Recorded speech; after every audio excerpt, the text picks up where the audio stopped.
Hello everyone, unique study YouTube চ্যানেলে সকলকে জানাই অনেক অনেক স্বাগত। আজকে আমরা এই ভিডিওটিতে railway assistant loco pilot CBT 2 part B electronic mechanic ট্রেডের বিগত বছরের আসা কোয়েশ্চেন থেকে আমরা কোয়েশ্চেন সলভ করব। তো স্টার্ট করা যাক। তো দেখতেই পাচ্ছ যে কোয়েশ্চেন পেপারটা আমি এখানে স্ক্রিনে শো করাচ্ছি।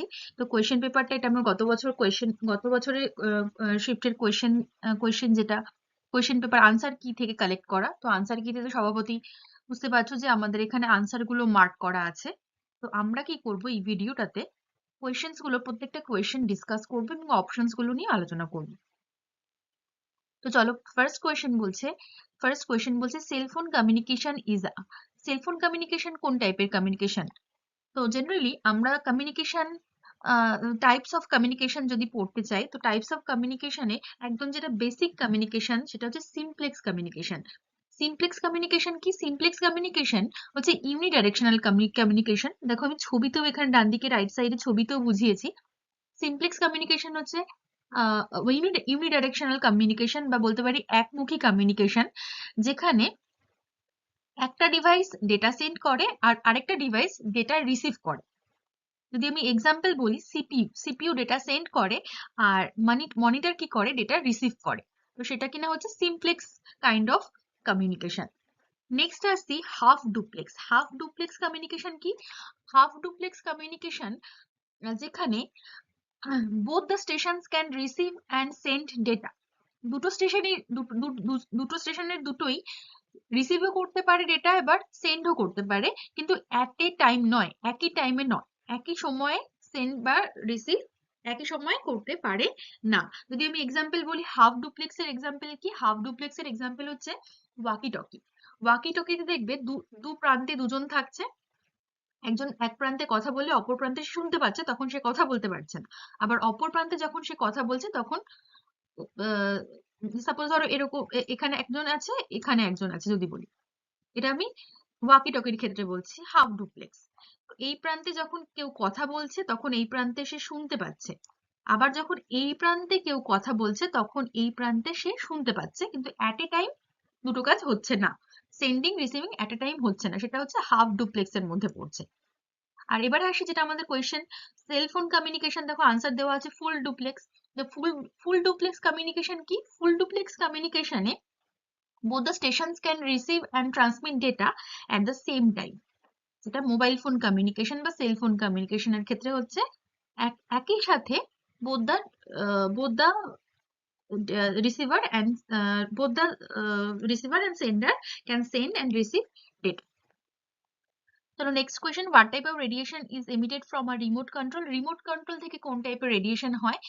রিমোট কন্ট্রোল থেকে ইনফ্রারেড রেডিয়েট হয়। ইনফ্রারেড রেডিয়েট হয়। ইনফ্রারেডের জেনারেলি ওয়েভলেন্থ ভিজিবল লাইটের থেকে অনেক অনেক বেশি। তার জন্য ইনফ্রারেড দেখবে আমরা দেখতে পাই না, খালি চোখে ভিজিবল নয়। যখন কোনো আমরা রিমোটের কোনো বাটন প্রেস করি তখন দেখবে সেই লাইটটা কিন্তু আমরা দেখতে পাই না। সেই লাইটটা কখন দেখতে পাই? যদি আমি সেটাকে প্রেস করার পরে আমি যদি সেই লাইটটা আমি যদি কোনো হাত স্কিনে প্রেস করি, স্কিনে আমি যদি সেটাকে প্রজেক্ট করি বা ডিটেক্ট করি, তাহলে তখন কিন্তু স্কিনে দেখা যাচ্ছে।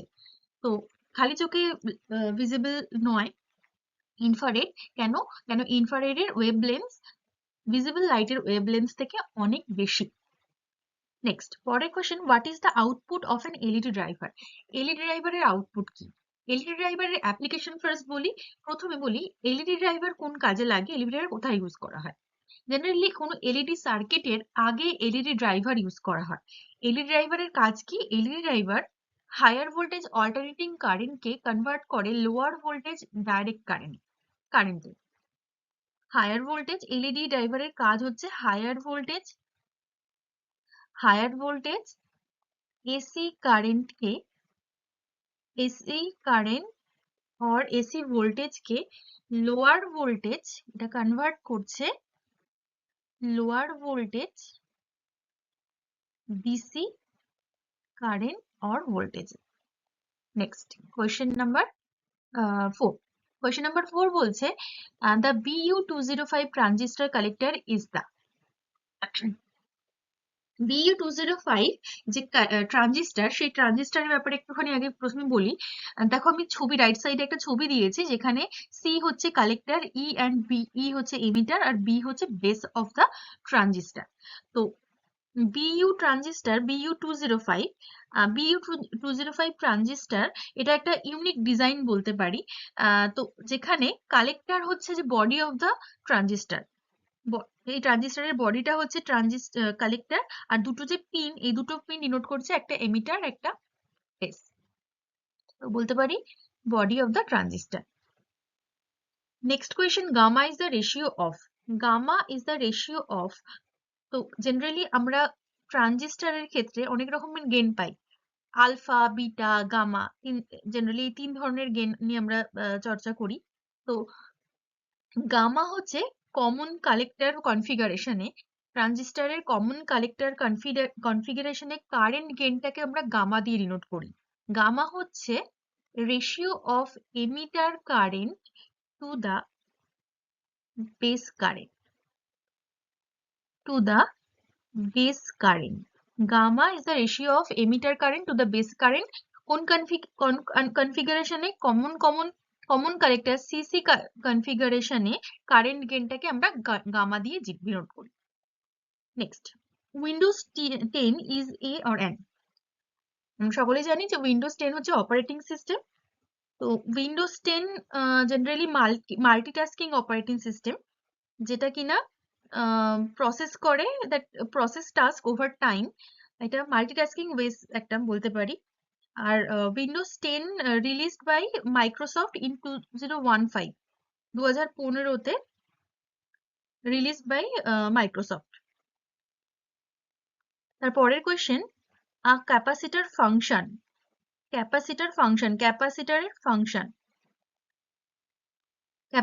ফাংশন। তো অপশন এ দেখতে পাচ্ছি stops AC and passes DC, option B stops DC and passes AC, option C passes both DC and AC, আর অপশন ডি হচ্ছে stops both AC and DC। তো আমি যদি ক্যাপাসিটরের ফাংশন যদি আমি দেখি, তো জেনারেলি আমাদের বলতে চাইছে যে ক্যাপাসিটরের ফাংশন কি, ক্যাপাসিটর কোন সিগন্যালটা পাস করে আর কোন সিগন্যালটাকে ব্লক করে, বা কোন দুটো সিগন্যালই এসি, দুটো মানে কোন সিগন্যাল বলতে এখানে এসি আর ডিসির কথাই বলছি। তো জেনারেলি আমি যদি এটা নিয়ে একটু বলি, যে আমরা জেনারেলি দেখো ক্যাপাসিটরের মধ্যে এসি কারেন্ট দিতে পারছি, এসি সিগন্যাল দিতে পারছি, আর নয়তো আমি ক্যাপাসিটরের মধ্য থেকে ডিসি দিতে পারছি, তাই তো? এবারে এবারে দেখো ক্যাপাসিটিভ রিঅ্যাক্টেন্স, যখন আমি এসি বা ডিসি, প্রথমে একবার আমি এসি দিচ্ছি, আমি একবার তারপরে ডিসি দিচ্ছি। তো জেনারেলি আমরা কি জানি? আমরা জানি যে ক্যাপাসিটিভ রিঅ্যাক্টেন্স এক্সি দিয়ে যেটাকে আমরা ডিনোট করি, ক্যাপাসিটিভ রিঅ্যাক্টেন্সের ফর্মুলা কি? 1/2 pi F C. Capacitive reactance X C equals to 1/2 pi F C. তো এফ এর ভ্যালু যদি আমি ডিসি নেই, ডিসি সিগন্যালের ক্ষেত্রে ফ্রিকোয়েন্সি তো জিরো, আমরা জানি এফ ইকুয়ালস টু জিরো। তাহলে এফ ইকুয়ালস টু যদি জিরো হয়ে যায়, তাহলে তখন ডিসির ক্ষেত্রে আমি দেখো এক্সি কি পাচ্ছি, এফ ইকুয়ালস টু জিরো হয়ে গেলে ডিসির, তাহলে আমি এক্সিটা হয়ে যাচ্ছে 1/0। 1/0 মানে কি? Infinity, infinite. তাহলে এক্সি যদি ইনফাইনাইট হয়ে যায়, এক্সি যদি ইনফাইনাইট মানে ক্যাপাসিটিভ রিঅ্যাক্টেন্সটা যদি ইনফাইনাইট হয়ে যায়, তাহলে সেখান থেকে সেটা কি করছে? ডিসি সিগন্যালটাকে ব্লক করে দিচ্ছে, কোনো সিগন্যালই ক্যাপাসিটরের মধ্যে থেকে পাস হতে পারবে না, কেন কি? ক্যাপাসিটিভ রিঅ্যাক্টেন্স সেখানে হয়ে যাচ্ছে হাই বা ইনফাইনাইট। তো কোনো ডিসি কারেন্ট বা ডিসি সিগন্যাল ক্যাপাসিটরের মধ্যে থেকে পাস করতে পারে না। তাই ক্যাপাসিটরের ফাংশন কি? ক্যাপাসিটর কি করে? Stops DC and passes AC. Next question, the mail merge function is present in.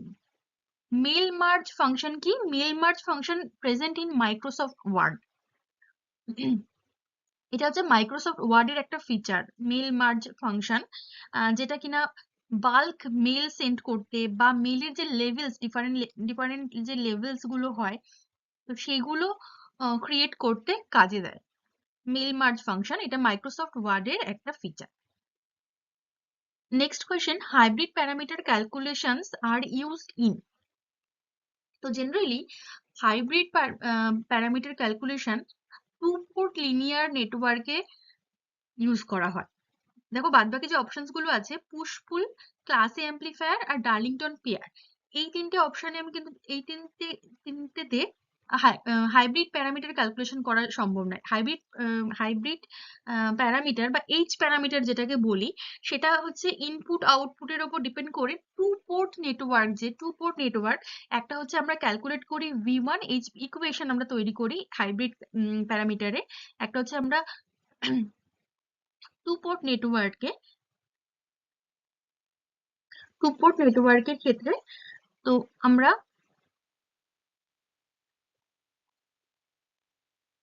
V1 calculation করতে পারি,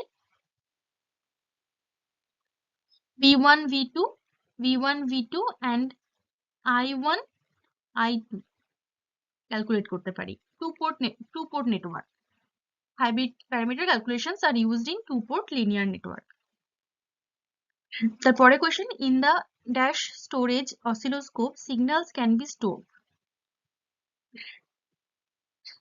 কোন অসিলোস্কোপে signal can be stored, signal store করা যায়? দেখো অপশনস কি আছে, cathode ray oscilloscope, digital oscilloscope, analog oscilloscope, BTVM. তো generally cathode ray oscilloscope, analog oscilloscope আর ভিটিভিএম এগুলো হচ্ছে তোমার অ্যানালগ। ভিটিভিএম হচ্ছে ভ্যাকিউম টিউব ভোল্টমিটার। তো এই তিনটে ক্যাথোড, সিআরটি, অ্যানালগ অসিলোস্কোপ আর ভিটিভিএম, এই তিনটে হচ্ছে তোমার অ্যানালগ টাইপ অফ ইনস্ট্রুমেন্ট। আমাদের এখানে বলছে in the dash storage oscilloscope signals can be stored. তো স্টোর করা যায় জেনারেলি মেমোরি বেসড ডিজিটাল অসিলোস্কোপে, storage signal can be stored. Okay, thank you everyone. এর পরের যে কোয়েশ্চেন্স গুলো সেগুলো আমরা নেক্সট ভিডিও সলভ করবো।